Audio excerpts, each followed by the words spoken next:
Right now, I want to talk to you about how I structure my projects and my deals so that I can be the contractor and I can pull the draws. Now, the first thing I want to say about this is that I don't do this so that I make extra money or I somehow do something shady. I do this because I want to control the timeline of the project. And I also want to get paid for my work. So when I create the budget and the draws, I also create the company that we're going to pay for those draws. And so I will have an LLC, and it's generally an LLC that contracts with the contractor, the person that has the license, or I'll have the license. In some states, I am licensed to do construction, and we own the construction company.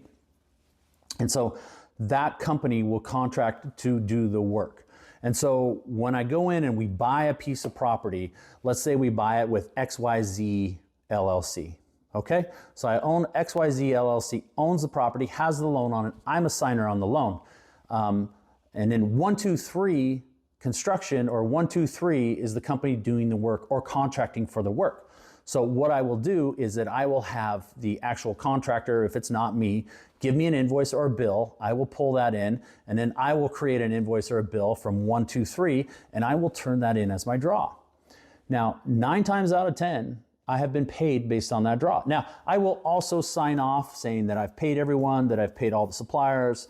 You know, I'll get a conditional lien release, and I always get it from the contractor that I'm paying as well. That's just a rule. And if you're a good business person, you're going to do that anyway. So I highly suggest you do that. And every CCB board, construction contractors board in just about every state recommends that 1, you have a written contract, 2, that you have a written timeline, 3, that it includes a scope of work, and it includes how much you're paying for that scope of work, and it includes when and how you're paying for that scope of work. And then 4 is that you get a conditional release signed.